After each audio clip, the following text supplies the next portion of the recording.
Shadow work isn't about fighting what's dark within you. It's about bringing what's hidden back into harmony with the rest of you. What you fear within yourself isn't the enemy. It's asking to be understood. It's asking to be seen and heard. The shadow doesn't grow because it's powerful. It grows because it's ignored. If you're trying to eliminate your shadow, you're already on the wrong path. I'm Justin Gates. Joining me today is Michael Perry, as always, my co-host with the most. And you're listening to the new Ashla podcast.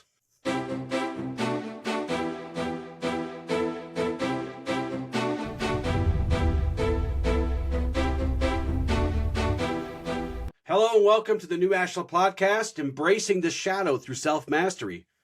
That's the theme of our first season here, Michael, and what a doozy it's been. We talk about shadow work, we talk about self-mastery, and every little thing in between. Each season, we're going to try to focus on a real core thing. In this season, season 1, which this will be episode 94. 94 episodes. Crazy. So welcome to episode 94. Today, we're going to talk about how our Unity Mind Code, a code that we use in our teachings, helps with shadow work. So I want to start off, Michael, by dismantling the fear around shadow work right off the bat. Let's just go ahead and do that. Let's just get that out of the way, because this isn't something that we should fear. It's something utterly important, vital to our being, something that we need, or else we can't find true wholeness, right? Oh yeah, completely agreed. And it's crazy how many people go through life not even knowing what this concept is. Yeah. It's often misunderstood, if not unknown completely, as you said, because everybody likes to try to approach it as a battle, a fight, a war within, right? And it's not something, and a lot of people also believe that we must conquer the dark, conquer the shadow, or defeat it, or at even worse than that, completely remove it from our being. So, and that's not what we do, right? We don't seek to battle ourselves. We don't seek to go to war or kill a part of ourselves, because even if you try, you can't. You're just going to increase the suffering, as we say quite often throughout this season. It's all about integration. It is all about integration, and that show that we did, that's episode 93. That show is going to be an anchor that's going to carry us probably well into this year, because it is very vital, the integration. So I want to clarify that shadow work is not about destroying parts of yourself, as we said, right? We're in a full agreement, right? Not about destroying part of myself. It's about integration, as you said. And as I said in the opening, shadow represents what has been hidden, rejected, hidden away, left unexamined, ran from, whatever, right? But the thing is, let me ask you, do these parts of ourselves just magically disappear when we ignore them? The longer we ignore them, the better it gets? No, if anything, they get more hold. They become more who you are, and you just don't realize what's pulling the strings. Yeah, because it ain't you. Yep. It's not you. So we have a code here that we use called the Unity Mind Code. It is a code that we've adopted. We borrowed from a piece of popular fiction that I'll let you guess what that is once Michael tells us what the code is. But it's a code we use for many different things. And today we're going to focus in on how it can be a framework and how we use it, how I used it with Michael, in fact, as a good framework for shadow work. The Unity Mind Code is, I think, a very compassionate way to respond realistically to human imperfection, right? Completely. It's just something so balanced in understanding and approaching not just healing, but life. Mm-hmm. It is a mentality that if you take on and remind yourself of, it can ground you in the present and in the work you're doing. Yeah. So what is that? Before we go any further, what is the mind code for folks out there who are just screaming at me right now? Just what is it? What is it? So a summary of it is emotion, yet peace. Ignorance, yet knowledge. Passion, yet serenity. Chaos, yet harmony. Death, yet the force. Yeah. And the reason I say that this code is a very compassionate yet realistic response to our humanity is because we as humans experience emotion, we experience ignorance, we experience passion and chaos and loss. But the code gives us the opposite, the paradox of these things, right? And without shame, because it says emotion, yet peace, right? It acknowledges these things, these paradoxes as pairs, each with a balancing principle that is rooted in not only light, but reality, where human beings are. Right. Well, even more so, it's not even as much a balancing as it is expressing the innate humanity that we have, that we are human. And this is the goal, but this is our essence. And with both, we can create self mastery. So there's an axiom of light that's going to help kind of anchor us today. And that axiom is approach understanding with light and darkness will never gain purchase. Now, wait a minute, Justin, you just said if I approach, we're supposed to integrate shadow, we're supposed to integrate the darker nature of ourselves.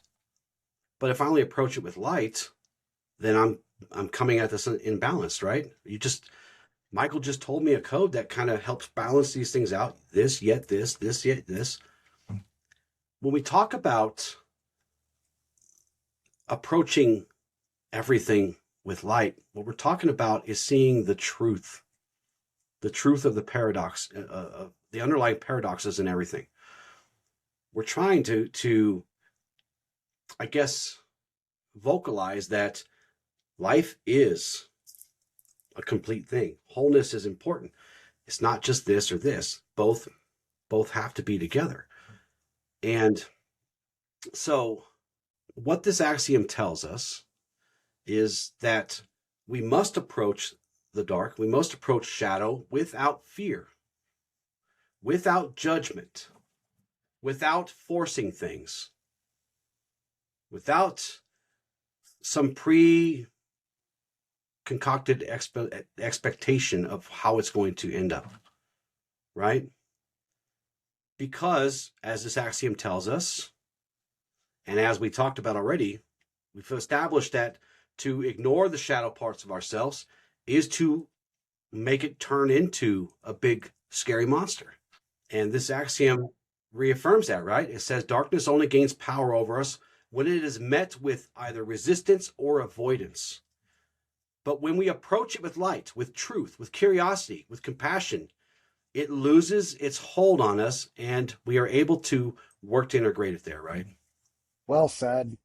That's exactly it. I mean, a lot of us, the reason the shadow is something that many people know about is a lot of people don't want to know about it. We all have self-sabotaging behaviors, but do we really want to understand why we're like this? Do we want to understand how to heal it, how to work through it, what it really takes? Because this work ain't easy. Yeah, it's not. It's not. And your mileage may vary, right? Just, Yeah.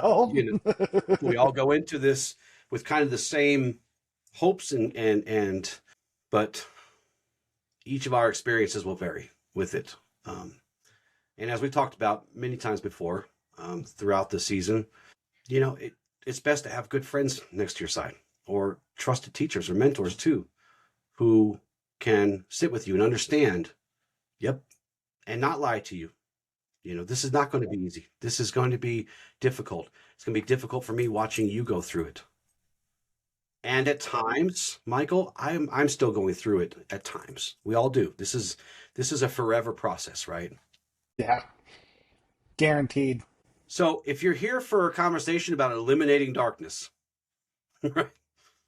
Have one of those today because we don't talk about that. Because I don't think it's possible anyway. Yeah, non-existent. Right?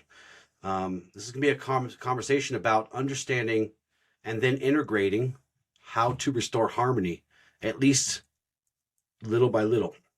So the Unity Mind Code, as we're talking about it today, is not a weapon against the shadow or the dark. Think of this episode as a map back to integrity, back to wholeness. That's what we're focusing on today. So now I know I'm not asking you this for the first time, right? Obviously we've been working together for a while. But if I say, Michael, what is the Unity Mind Code to you? You how would you respond to that? For me, it's a gentle reminder of how this process looks. I think as we dive into this, I mean, the first one being emotion yet peace. This one gave me so much grounding because I spent so much of my life chasing the seven holy virtues, thinking that's how I needed to be. And that led to so much turmoil in my life because I was constantly focused on the light and not looking at the sacrifices I had to make within myself to do that. This created balance. This gave me a code to live by that brought harmony into my life and helped me start living a life that was more aligned with my values instead of perfection, I guess you could Ooh, say. Because I think many people fall into that trap of chasing perfection, and it's at their detriment until they either turn bitter or they wear out.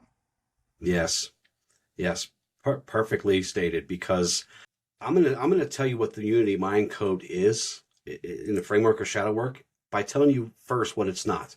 It's not a rule book, right?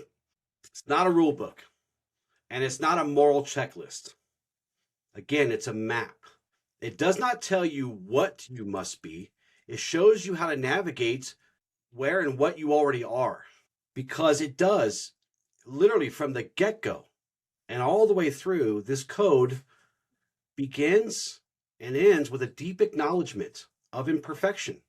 As you said, it not only invites presence over perfection. It not only invites presence, but it tells you, hey, this is going to be a lot easier if you just accept the fact that you're not perfect and that you can have emotions, and they can be raging, and they can go up through their hills and valleys, but peace is already there. Peace also exists together, right? So it does not assume any kind of purity or a light enlightenment or even emotional mastery, talking about the first line. It just assumes, this code assumes that you're human and you're dealing with the same crap that every human being on earth deals with. No matter where you come from, no matter what background, none of that matters. We are linked here through our humanity, through that imperfection. Emotion exists, ignorance exists, passion and chaos and death all exist. The code does not deny these realities, because denial is, again, where the shadow is not only born, but where it grows out of control. And it happens so easily. I mean, again, we don't want to address these things within because it's a lot easier to avoid it. Even if it costs us our happiness, our life, our future. I know I spent years circling around my problems, not wanting to look at them, but constantly trying to find ways to overcome them that weren't directly confronting. Mm-hmm. Yeah. Yeah. This code, and why it's such a good framework for shadow work, because it's honest about our human condition. We all suffer from that. We all have the human malady, right? We're all human. We suffer from the human condition, for better or for worse. And it doesn't try to remove those things that some spiritual and some religious doctrines and dogma will tell us are all bad, right? They try to they try to remove the humanity from us. Instead, it places them in a true relationship with what is real, with their balancing principles, their balancing things, right? And this is critical for shadow work. This is utterly critical for shadow work, because shadow work, it is a lot of being honest with yourself, as hard and as excruciating as that is. Because again, what is denied becomes what? Becomes personality? Shadow, right? We only fear the shadow because we're ignoring it and we don't know what it's turned into. It's just you. It's just a different part of you, right? But we can't integrate if we don't know what is our pairing, right? We just can't. We can't integrate if we're not honest about that. So again, emotion yet peace, ignorance yet knowledge, passion yet serenity, chaos yet harmony, death yet the force. Now that last line is probably going to be the one that's going to get you all stuck, but we'll get through that here, because there's a reason why, again, even that one is important here. So let's talk about how these are paired. These are paired unities. These things are meant to be together, right? They're not opposites and they're not in conflict. We acknowledge our emotions while still cultivating peace, right? Yeah. Well, We, it's knowing you can feel peace even when emotions are torrential around you. For yes, me, that was the big thing for me because this was one of the biggest ones for me. Is I was so overwhelmed with emotion, grief, loss, just all these different heavy emotions, and realizing peace can be found in that. The peace is obtainable even in the worst of moments. It's maybe not something that you'll obtain and never lose, but it's something that you can hold on to. You can coexist with chaos. right. Ignorance is admitted. I am ignorant to many things to this day, but curiosity helps me seek knowledge. Passion is seen as something that we can honor within ourselves, but serenity is also preserved because we find that balance. Chaos is always encountered everywhere, both inside and outside of us, yet we can choose harmony. And death, of course, death to the extreme of death, but loss of any kind is faced over and over again through our lifetimes, yet the force is remembered. So the thing about, and the reason, another reason why this is a good framework for this, because each of these pairings gives the shadow a place to belong, to become whole. The code is not whole with only half the things, right? Half of this is shadow, the other half is integration with the light, that balance. So, and this is why it's effective. So let's just get right into the first line: emotion yet peace. And this is learning how to govern that emotional shadow, not destroy it, not run from it, if you could, right? If only you could anyway.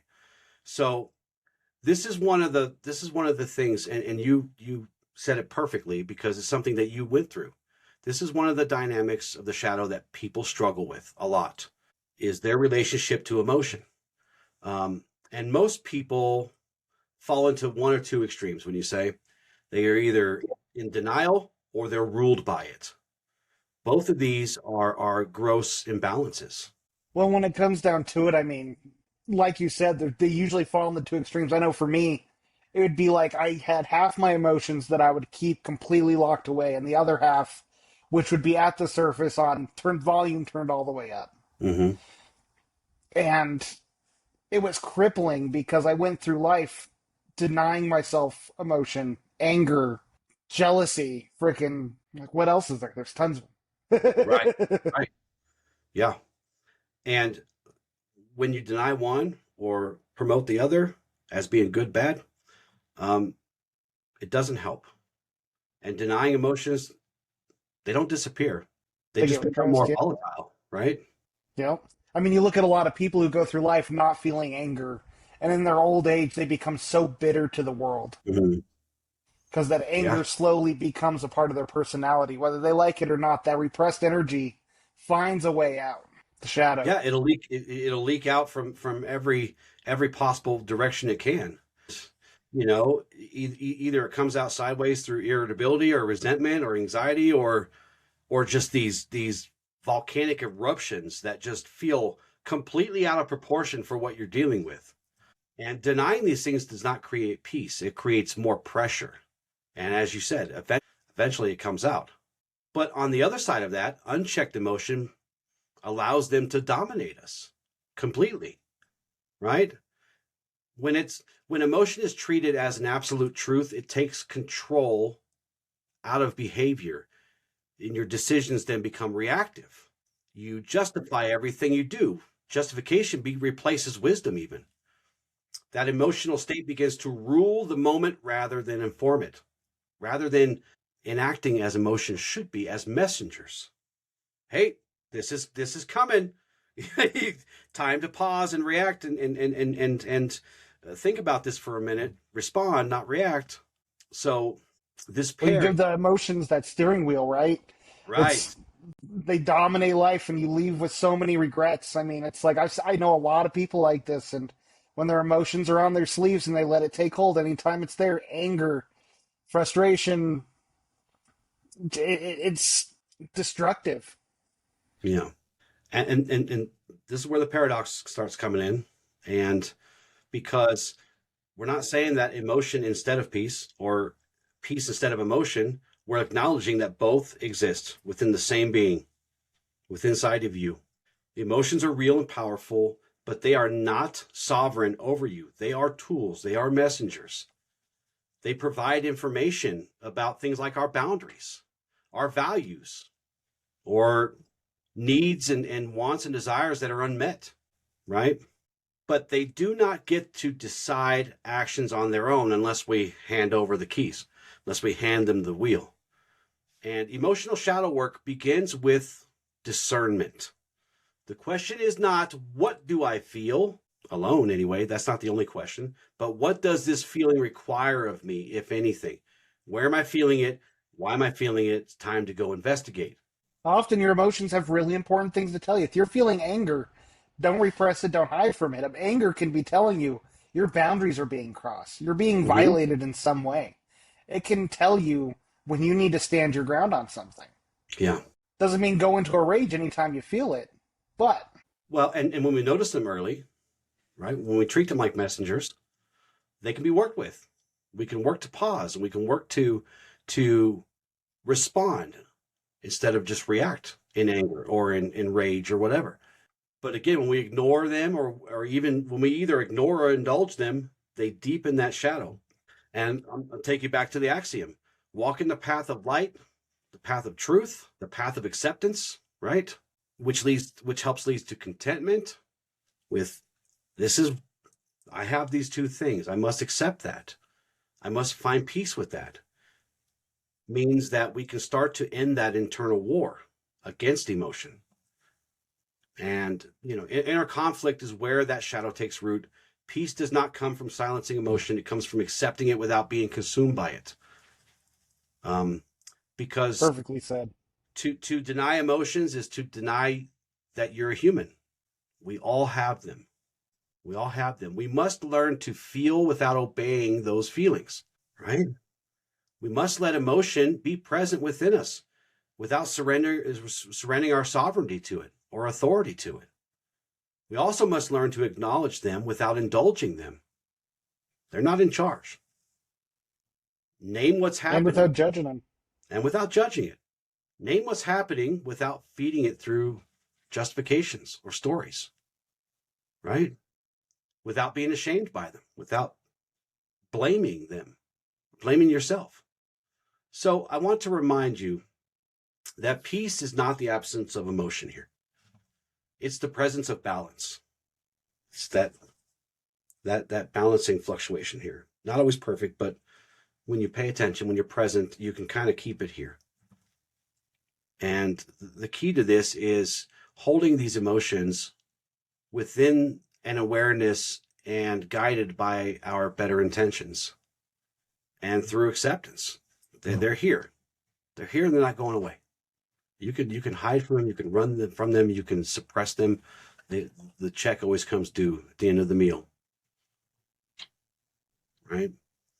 So, and if we can shift our minds in this way, we shift our presence this way, then what was once disruptive to us and sometimes get us in a lot of trouble, right? Um, becomes more informative and becomes more of a warning system or even a teacher. And what we once feared starts to become more manageable. When it's all about discernment, right? Yep. Yep. This one's all about discernment, is learning to do the pause when this stuff starts coming up. And understanding that you still must have grace, you still must have compassion for yourself, and let yourself work through these if you can. One little step at a time. This is a lifelong practice. But the first step is looking for them, finding awareness and discernment. So the next line: ignorance yet knowledge. And this helps us face this. One of the scariest part of the shadow is the unknown. Well, I think it's also not just that, but control. If we have all the answers, we feel like we know everything, which God is that an illness that goes around. We feel like we have some semblance of control, but through this, we realize that with curiosity, with openness, we can expand our perspective, our understanding, our awareness. Yeah. Yeah. Knowledge is not wisdom. And blind ignorance, I say conscious ignorance, is not a path to wisdom either. But ignorance is the doorway to wisdom. If you understand it as being, yes, I am ignorant of these things. I am ignorant of the shadow. I'm ignorant of whatever it is. Now I must learn to seek with curiosity so I can start understanding these things. Understanding is not the end of it, as we talked about in the show we just did, the last show. Integration is the other half of that. But the shadow is one of those things that would often hide in plain sight. And when we talk about ignorance, I'm not saying it in an insulting way, but ignorance as that natural condition of being a human. Every single one of us is ignorant about something, many things, infinite number of things, right? You It's just the know? way it is. Possibly know everything because there's things that you don't know, right? So, You know? and every single one of us starts out on anything that we kind of step off into by not knowing, and we let our curiosity carry us into there. Uh, the shadow forms not because we lack knowledge, but because we refuse to admit where we lack knowledge sometimes. This is such a And powerful truth because ignorance is something that is so pervasive in our lives, but if we can't allow ourselves to look in the mirror and accept it, it can be something that drives the shadow further into control because it doesn't want to be seen as stupid or naive. And it's yeah, just so toxic for it. yeah, yeah. That's why I always say when we know better, we must start to do better. Not once we know better, we must perfectly do everything. Know better, we must start to do better. And if we know we're ignorant about something, and we know that, now we must what? Seek. We must act, yeah, seek and act on it to Yeah. learn from it. Because when it goes unacknowledged, we get that cycle of mistakes, and they will repeat themselves and repeat themselves and repeat themselves, and patterns will recycle over and over again. We'll get into these cycles of rumination, the same old conflicts, no matter who it's with, be with a bunch of different persons, wherever you go, there you are, right? You know? Same conflicts, the same frustrations, and the same failures return, just under different names, different circumstances, different people, but they continue to be repetitive. That has nothing to do with your bad luck. Sorry to say. It may simply be, unexamined ignorance asking for attention. And it doesn't always ask nicely or quietly. Sometimes it starts flicking you right in your third eye. It almost always will, too. Eventually, eventually. But there is something else here too. We have a little bit of ego resistance that kind of comes in and tries to save the day, tries to save us from ourselves, right? And the ego resists this curiosity and this unfolding of learning because learning requires us to be humble. It requires us to be honest. It requires us to be truthful about what we're going through. It requires us to admit that uncertainty, unknown, limitation, and yes, we make mistakes. We do, every single one of us. And if we let the ego take control of that, it prefers certainty over anything else.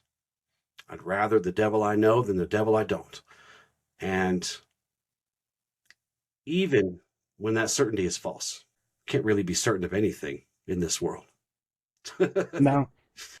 You know, one of the things that's really helped me in this practice is to just, even when I think I fully understand something, Mm-hmm. I allow myself to be open to challenging perspectives.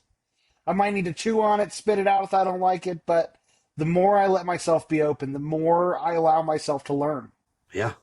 Look, I had a conversation with someone just recently, uh, talking about how I really come across as someone who's really smart. I'm not any smarter than you. I'm not any smarter than you.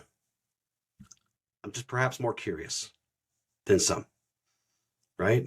Because ignorance is something that is as natural as breathing, and it's necessary. It's And not a it's not moral, something to be ashamed of. Yeah. no, and it's not a moral failure. Again, it's the starting point of wisdom. Growth does not begin with knowing more, Michael. It begins with admitting what we don't quite understand yet. Mistakes, like many things we talk about here on the show, are teachers. They're not verdicts. They're not jail sentences. They're not banishments to the Badlands where you have to live in the dark forever. Every misstep we have, every mistake, everything we do contains information. And when we approach these things with curiosity and illuminate our mistakes and our blind spots, and we can then start to invite a chance to refine what we do. But if we approach them with shame and judgment, then they just harden into more shame and defensiveness and things like that. So these two things are deliberately paired, right? Ignorance yet knowledge. And this pairing teaches that ignorance does not need to be eliminated before knowledge can come about. In fact, ignorance needs to exist so we know what to look for, right? They can't live without each other, right? And knowledge will grow where our curiosity seeks and our humility makes space for us. Well, the more we can go through this, the more we can get rid of that self-judgment, that fear of judgment outside of ourselves, the more we can shift into a mindset of just being the curiosity of a child, the more we allow so much more into our lives, the more watch your vibration raise. Because Yeah. that's one thing I've noticed is it's the people who think they know everything that repel the most people and the most opportunity. Yeah. Like most people, like probably all people on this earth, because we're all humans again, at least most of us, I think. I'm sure. I don't know. Some of us may not be, but um, a lot of people will say, I have worked over the many years to try and remove as much unnecessary judgment on other things and myself as I can. I still judge things. I'm still judgy, just like anyone else. I'm not as bad as I used to be, but I use curiosity to cure that within myself, right? It's hard for me to judge. I've learned it's hard for me to judge people or judge myself if I instead come at it with curiosity. Like I'll ask, I just as an example, what is this experience trying to teach me, rather than just saying, Justin, you're a stupid ass, right? Why would you do that? Why do you keep doing that? Wait a minute. This is like the third time I've done this in a row, right? What is this trying to teach me? Why do I keep revisiting this, right? Curiosity over judgment. It's not going to go away completely. I have a long ways to go, Michael, just like most people probably, but I use It's a curiosity. lifelong journey. It is. I use curiosity to kind of replace judgment as often as I can. So, and it's a good place. It's a good place to put curiosity. When you feel Well, yourself. one thing to touch on with that too Yeah. is if you feel judgment towards anything or anyone, Mm-hmm. that is one of the best places to heal those situations, those emotions you're feeling, that chaos, that situation you're going through. Curiosity is a cure-all. Yeah. Yeah. And everybody will think you're smart too, because you're always asking questions, but you're always learning things. It is, don't use it to impress the ladies, Michael, but just be curious. Curiosity is very important here. Curiosity is very important in shadow work. It helps replace the shadow. It helps integrate the shadow into something that helps us instead of scares us or hinders us. Because again, as we talked about, the shadow thrives in these unknown places, or these places we're scared to go. And in these unexamined certainty, right? When we allow ourselves to say, dude, I don't know. And then take it one step further. I don't know yet. The shadow starts to lose its grip because it starts to feel like, okay, hey, he hears me. He hears me. Maybe now we can start working together, right? And knowledge, look, bottom line is here, I don't want people to think that this code is saying knowledge is the weapon against ignorance. It is a companion. You need ignorance to find knowledge. You need curiosity to help walk the way. So, any final words Perfect on bridge. our second line? Ignorance yet No, knowledge. I think we covered that pretty good. Passion yet serenity. I've always called passion the dirty P word, only because in so many circles, and maybe they're getting better. I don't know. I don't hang out in certain places anymore, but maybe they're getting better. But passion, as it relates to spirituality, especially in some circles, it's seen as kind of a dirty word. But passion's important. Passion is. Necessary. Mhm. It is necessary. It's powerful and necessary. It Passion is fuels, what drives us.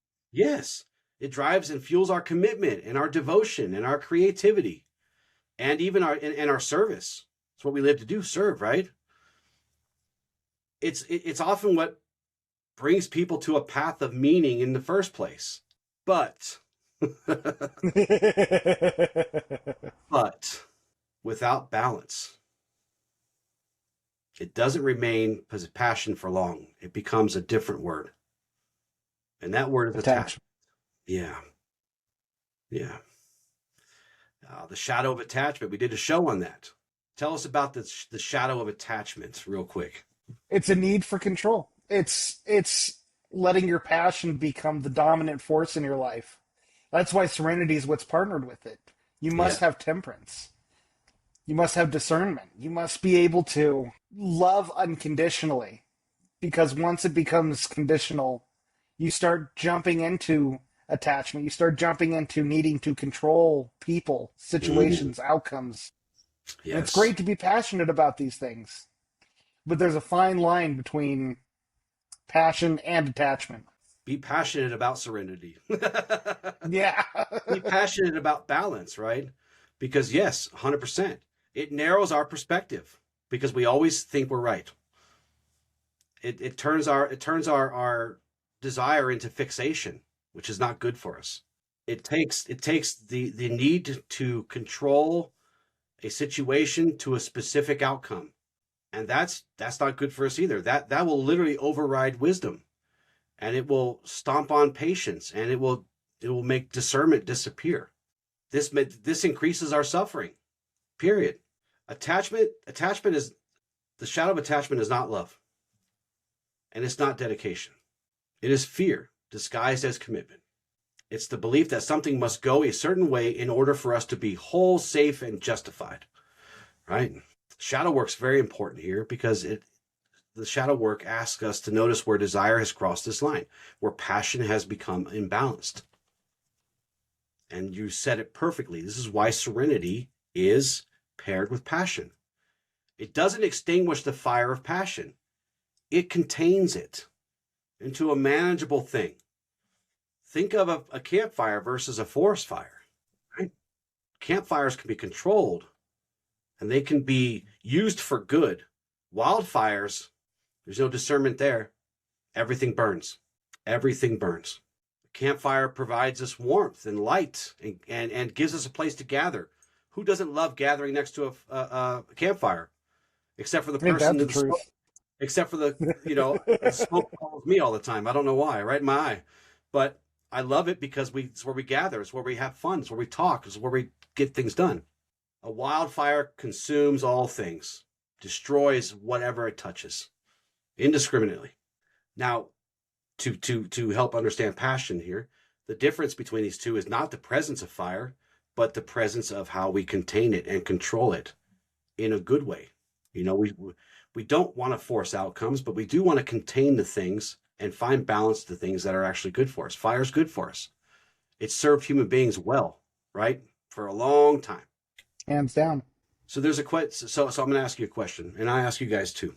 Is this something you have to ask yourself, right? When we're talking about passion yet serenity, is what you're dealing with, is it something that I'm meant to tend or something I'm trying to control?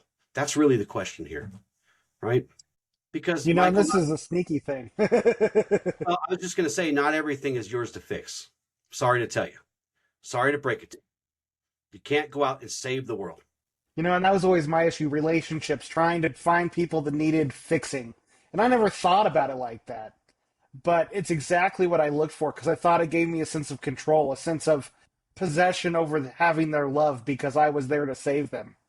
Yes, And I think so many people fall into this we category. do. Probably all of us who walk this path or is attracted to this path. I did. I did.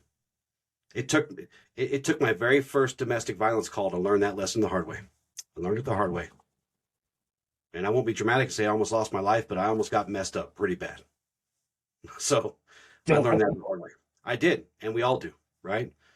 We're trying to help you not learn the hard way, but if you must, then you must. But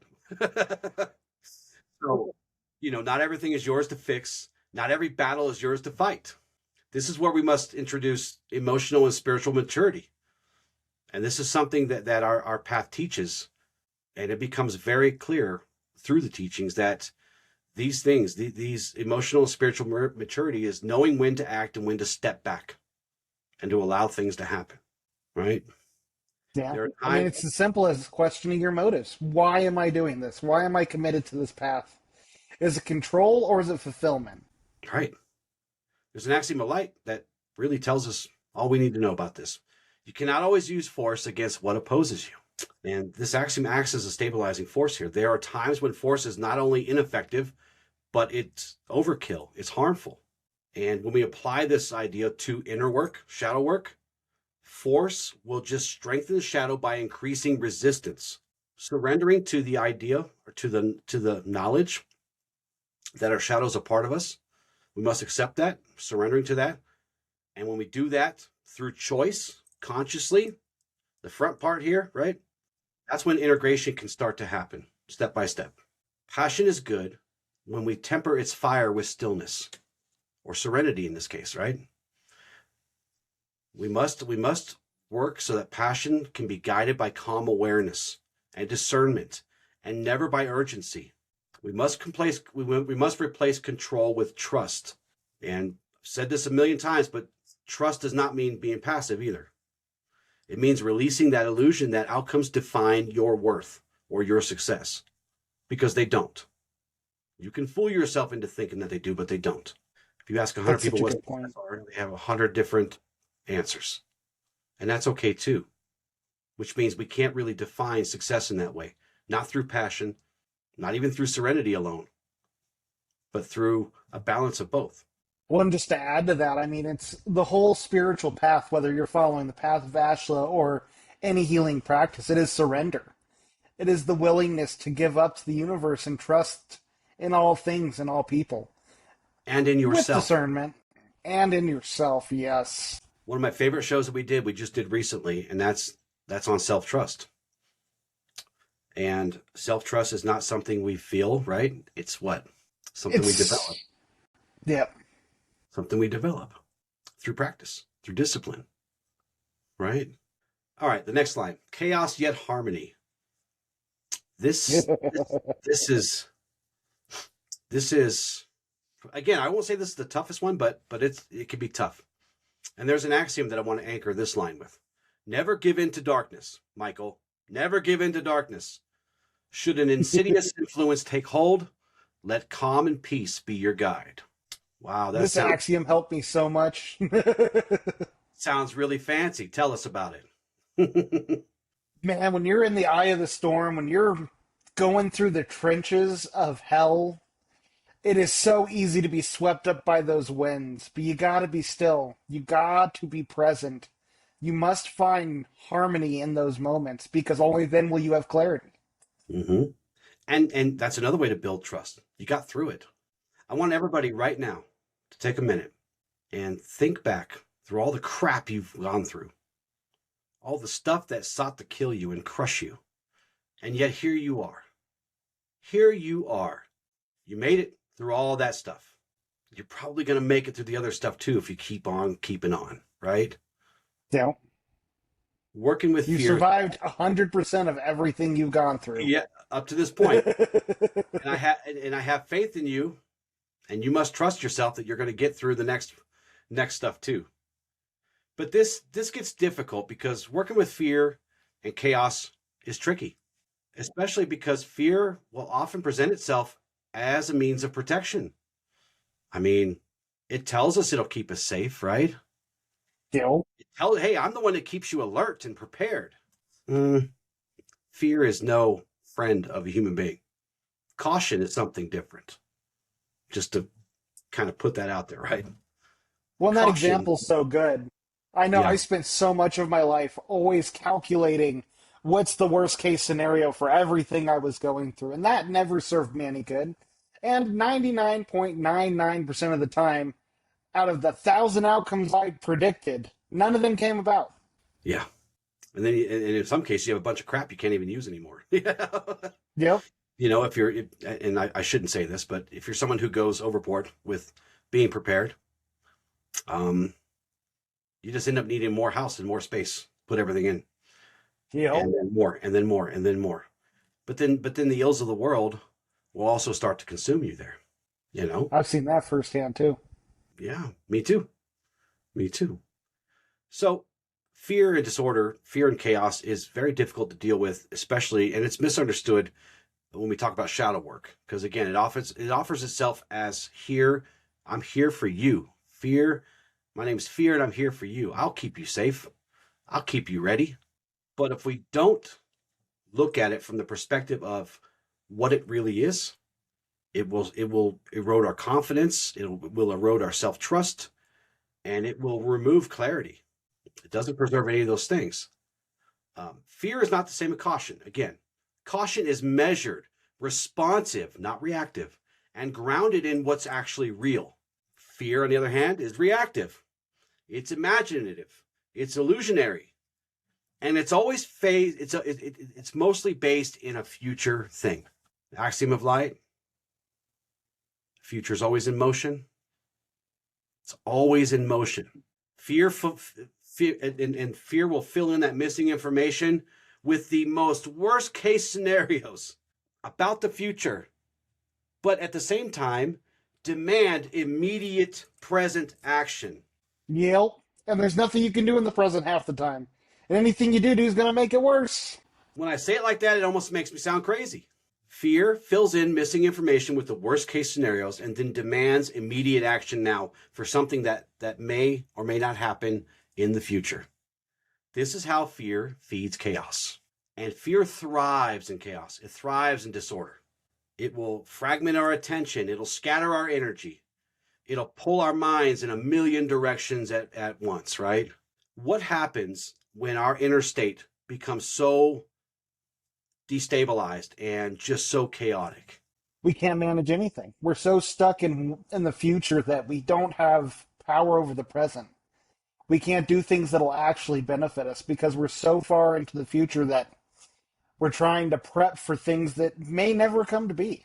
And what really sucks about this fear, the fear-led chaos, is that it makes fear more convincing, and the cycle starts to be self-sustained, right? It doesn't even require us feeding into it anymore. It just keeps going. Well, and it can become one of the worst parts about this is when we let fear take hold like this for long periods of time, it slowly ingrains itself into our nervous system. It can become our very being if we Yes. give it that much power. So it's no wonder that harmony is paired with chaos. But let me make this clear. Harmony is not the absence of difficulty. Harmony is not the absence of the problems of being a human being. It doesn't remove our fluctuations, our fluctuating emotional states. It doesn't remove irritating people. It doesn't remove hard things about life, does it? Harmony is alignment. It's alignment. And when you can align, your internal state begins to stabilize, no matter what's happening outside of you. Even if they're uncertain, even if we're not sure what's going to happen tomorrow or the next day. And the axiom that I shared, the one that sounds too good to be true, is a good guiding principle for this integration. Never giving into darkness does not mean that we deny that fear exists, because it does. It just means refusing to let fear dictate direction, dictate our responses, dictate our inner states. Because calm and peace are not passive states, are they? They're active states. We must actively be calm. We must actively be peaceful or at peace or still, right? Yeah. And it doesn't mean, like you said, I mean, you don't have to be sitting there meditating to find these states. The more you can allow yourself to feel this, to embody this, the more you can get into flow, the more you can let life happen through you and not to you. We did a show not too long ago about becoming the anchor. And this segment is exactly what that show was about, was becoming that anchor no matter what storm is raging around you. And that if you practice that discipline enough, then you can start to become an anchor for others too. So, how do we integrate this into our shadow work? Well, this is going to sound like something that's easier said than done, like all things. But we must learn and practice to actively choose harmony over reaction, response over reaction. When that fear arises, we must resist the urge to act and to react.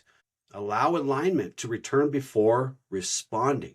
Let that stillness and that peace lead our decisions, because when they're led from that, it's almost always wiser than those made from utter urgency, right?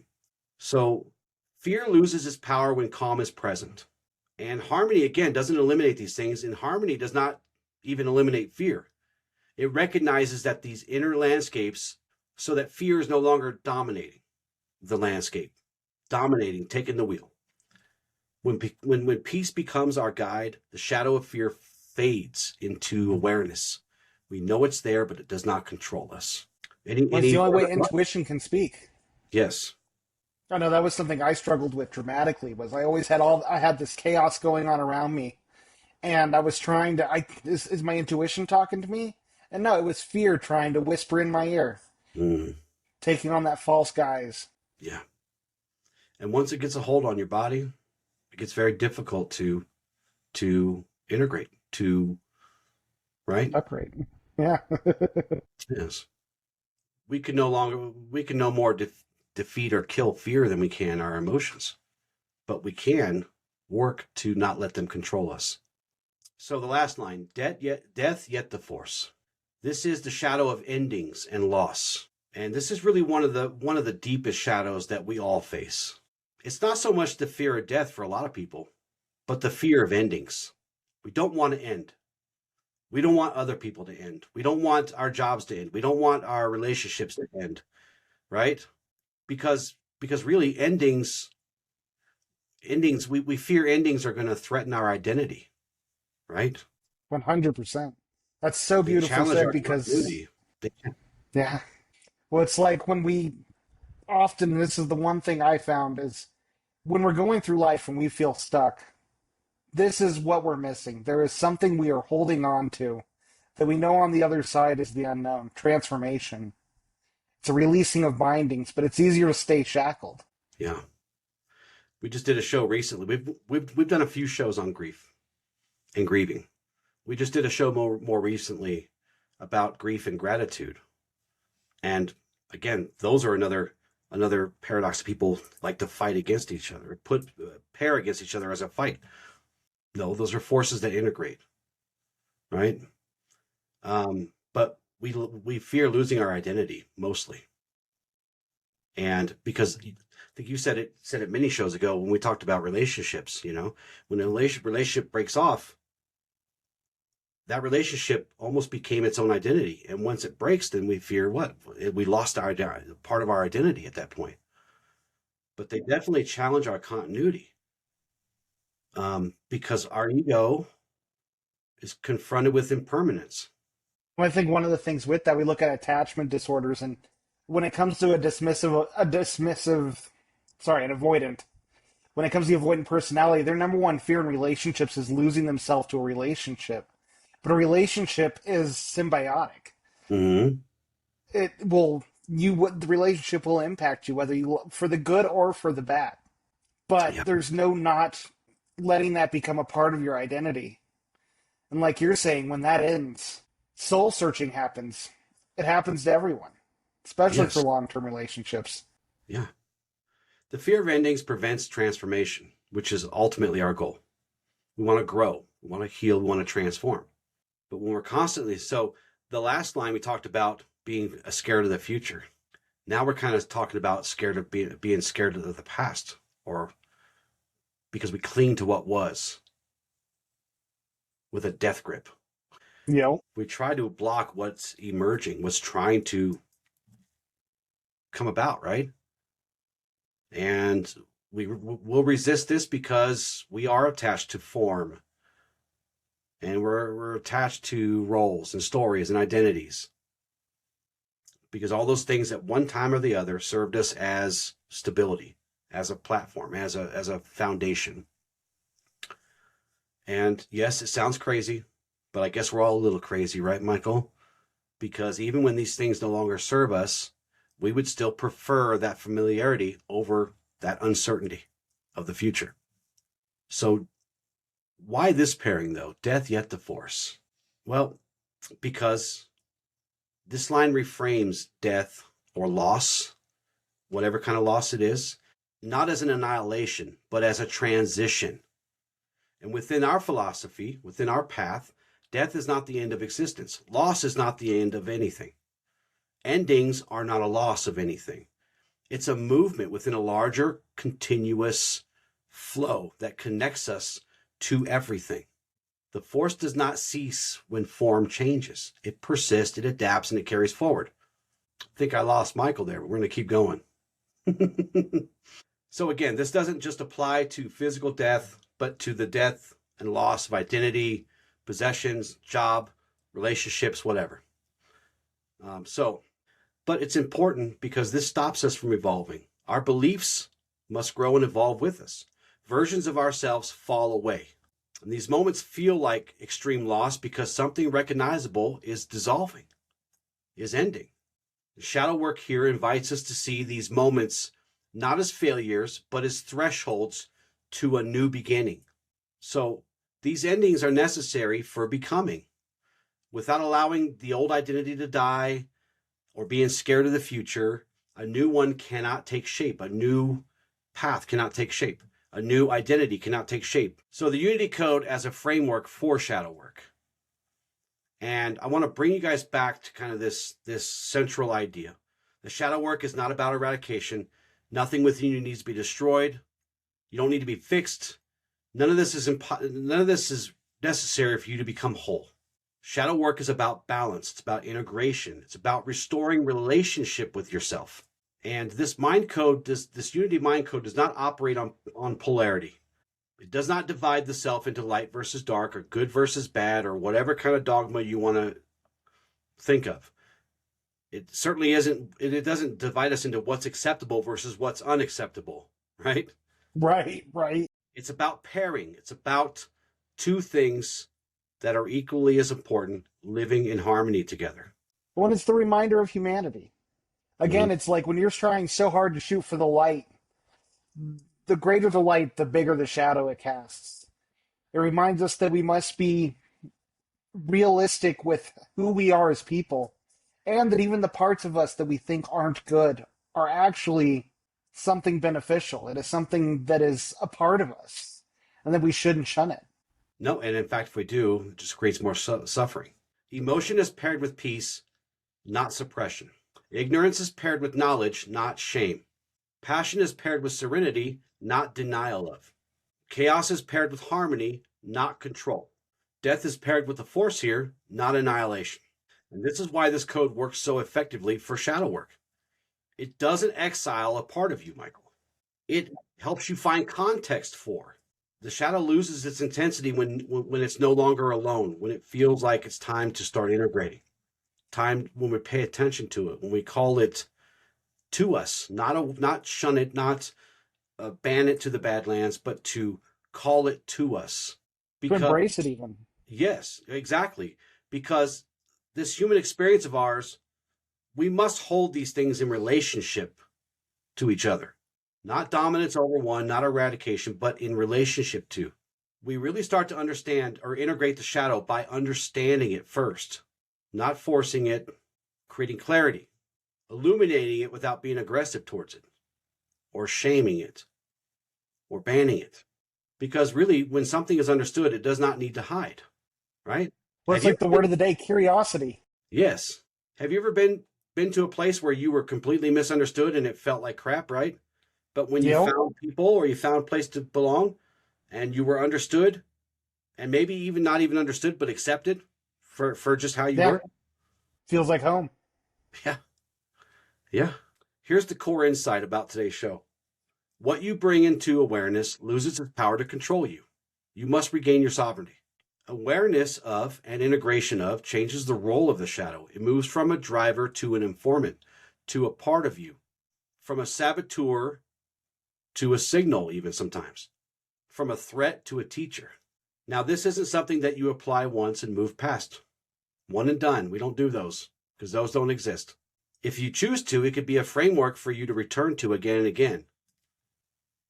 Now, there are lots of ways to integrate shadow. There's lots of ways to do shadow work. This is just one that I wanted to share with you guys today, because really, at the end of the day, you're gonna need to use whatever method works best for you, right? Well, I'll say I had the code as a background on my phone, as a constant reminder. When I was going through the thick of it, it was always something I would reference. I'd look at multiple times a day, just as something to ground me and bring me back to reality when I started spiraling, when I started running from that shadow. Yeah. So this goes back to, we're going to talk about integration, practical application of this, and this ties in perfectly to the show that we just did about integrating, insight versus integration. Shadow work only becomes transformative, lending to our healing and growth, when it moves out of theory and into daily life. This code is not meant to live on paper or a page on a website or even spoken word through this podcast. It's meant to be lived where you're present, moment by moment, choice by choice, reaction by reaction, response by response. So this does not require digging endlessly into the past to relive the trauma over and over again. It also doesn't require us to be lost in a potential future where we can't find grounding. It requires awareness here, where our power is in the present. It gives us a simple way to meet that with what arises in the moment to moment without becoming overwhelmed by it. So one of the best ways to work with it, and you can take us through this, something I suggested to you was you work with the code through daily reflection with whatever comes up, not forcing it, but whatever comes up in your day. That's when you find a line of the code that works with you, right? You know? Well, again, it's kind of like you said, it's presence. The only place you have power is in the present moment. And so, in those moments where things get overwhelming, where you get triggered, where you're dealing with the storm, that is the time to pause and reflect. That's when you take the code in. What part of my shadow is being activated? What past experience is coming up for me right now that is causing me to feel this way or want to react in a certain way? Yeah. We shouldn't be asking ourselves, what the hell's wrong with me? Yeah, right. Right? What should we ask instead? How can I give myself grace in this moment? Yeah, that's a good one. What is it I actually need? Why am I feeling this way? There's got to be a reason. This is a signal, after all. It's a message, smoke signal, whatever, right? I like the picture of a smoke signal. That's a great way to visualize emotions Yeah, right there. with a blanket and then it's going up. Yeah, yeah. Um, you know, being able to consciously choose which balancing principle I need in this moment, not by force, but as an act of alignment. So, like if you feel anger rising, don't suppress it, but don't obey it either. Acknowledge it, then choose stillness or peace or whatever you want to choose, whatever you're capable of choosing in that moment. Well, often when we're triggered, it's not the event that's happening in front of us. It is our bodies reliving a past experience and something probably much more horrific and traumatic than what's going on in that moment. You know, if you freeze up during conflict, you're probably going back to when you were 5 years old and you were getting yelled at by your parents for doing something silly. You know, it's as simple as evaluating one, what is coming up, but two, what is the degree of emotion I should really be feeling right now? You know, I read in a book somewhere that whenever we get triggered, we emotionally regress to the moment we were, the age we were in that moment when we first experienced the emotion. And often we feel like we're 5 years old, whether we're throwing a tantrum or we're quieting up because we feel like we're in the wrong. I felt that. If you feel lost, which we all do sometimes, if you feel uncertain, which we all do sometimes, if you feel stuck, you can't shame your way out of it. You must recognize your ignorance of whatever's happening honestly, and then apply curiosity. Seek knowledge. This may come in the form of asking a question, or slowing down, or admitting that, hey, I don't know. I should probably try to find out. Right? Investigate. Investigate. If you feel overwhelmed or completely scattered, recognize the presence of chaos. Try to do it without panic, though. Panic just makes it worse. Try. Then return to harmony. Ground yourself in the body. There's lots of ways, lots of grounding techniques that brings us back into our bodies when things are going crazy. Simplify the practices that you do that help you ground so you can get there quicker. Breathe. Let yourself be aligned. Live in alignment, not urgency. And let alignment guide your next steps. Let the stillness guide your next steps, the peace, the inner peace. As I always say, I say this a lot, Michael, but I feel it's important. This is not a practice to fix yourself. This is about meeting yourself. We can't conquer a part of ourself. We need to meet it. We need to build relationship with it. The path to wholeness. Path to wholeness. Path to wholeness. Do you have any closing thoughts for today's show? Really take this code to heart. Find a place, print it off, write it down somewhere, reflect on it. This is something that can really help aid you in your shadow work journey. And just remember, this isn't something that changes overnight. It is about practice, practice, practice.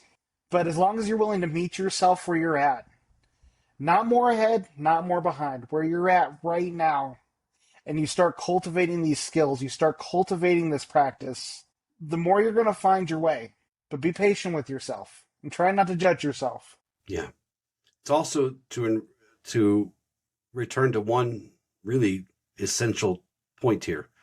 Truth, even. The shadow is not evil. It's not something to be destroyed or suppressed or feared. It's just unintegrated truth, unintegrated part of ourself. We must bring it back into relationship. Every one of these shadows can contain information. Every reaction, every fear, every pattern, every struggle, everything we struggle with is pointing us towards something that wants to be seen or needs to be understood and brought back into alignment. Labels do nothing for us. They just create more confusion sometimes.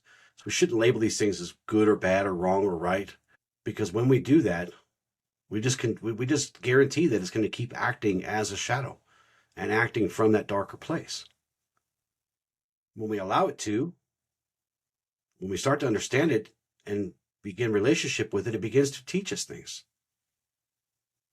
So for me, this is why this code is so powerful as a framework for shadow work.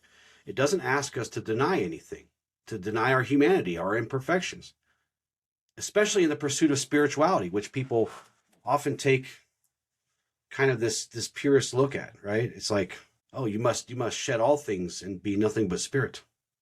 Well, as long as you're a living, breathing, thinking, feeling, chaotic, passionate human being, that's going to be tough. It's going to be tough. And there's nothing wrong with that. It's what separates us from other creatures in this universe. Not better than, not below than, but just that's what separates us. Pair your emotion with peace. Pair your ignorance with knowledge and curiosity. Pair your passion with stillness and serenity. Pair chaos with alignment and harmony. And pair death with the understandings that all endings are just new beginnings. This is not a battle between light and darkness. It's a reunion. The light does not eliminate the shadow. It integrates it. And when you start this work, when you start down this healing path of shadow work, it becomes less about digging, and more about listening. Less about fixing and more about aligning. You stop asking how to get rid of parts of yourself. Someone asked me that question 2 weeks ago, Michael. How do I kill these feelings? I wouldn't even try. We must integrate. We must acknowledge. We must accept that these feelings exist. This code is a map. It's not a rule book.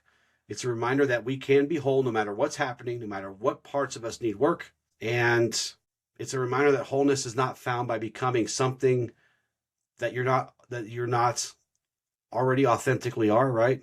But by fully inhabiting this is a mouthful, who you are with, but using awareness, discipline, and compassion to help that process. I don't know if that made sense. I was tongue-tied for a second. So I think it made sense. that's what I want to leave everybody today. Let's get into our affirmations. I acknowledge every part of myself and bring it into balance with the light. I face my emotions with discernment, choosing peace over reaction. I replace ignorance with curiosity and fear with understanding. I temper passion with serenity and chaos with harmony. I trust the force to guide me through endings, beginnings, and transformation. And of course, you can substitute the word force for whatever deity or creator body that you want. It's all good. For our journal prompts today, which aspect of this Unity Mind Code do I feel most resistance toward right now, and why? Where in my life am I reacting from fear, attachment, or unexamined emotion? What part of myself am I ready to understand rather than suppress? And that's a really big one right there. What part of myself am I ready to understand rather than suppress? Because we really should start with one. Don't try to do all five. Don't try to integrate the entire code into your life. That will happen through practice. And I do have a quick exercise, Michael. I usually put this before, but it's all good. Save the best for last. Save the best for last.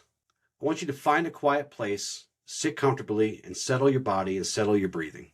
This could be several slow breaths, one good breath, whatever works for you, however you need to settle your body.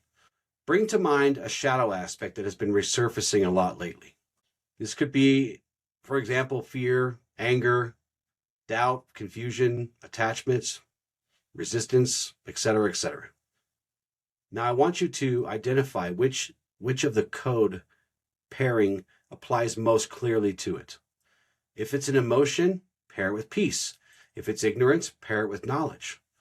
So on and so forth. Passion with serenity, chaos with harmony, fear of loss or death or endings, pair it with the force. Or whatever deity you hold dear. I don't want you to resist the urge to attempt to remove that shadow. I want you simply to just hold both elements together in your awareness as best you can. Allow them to exist at the same time. Notice what changes when the shadow is no longer alone, and ask yourself quietly, what does this part of me need in order to come back into balance, back into alignment? And sit with whatever arises for a few moments, then gently return your attention back to the present. Integration happens through understanding, not force. That's the point of this exercise. So, and do a couple a month, right? Do one a month if you need to. It's okay. So thank you guys so much for joining us. Really appreciate you listening to the shows, hitting up our socials, the YouTubes, the TikToks, all the places our podcast is found across the great, vast universe. What am I missing? The Best website ever. Best website ever. www.newashla.com, where Michael works really hard on the blogs, and he makes sure that I make everything keep everything pretty. So thank you for that, Michael. Yes, sir. Yes, sir. So with that being said, we'll see you guys next time with love and gratitude. Ad lucem. Ad lucem.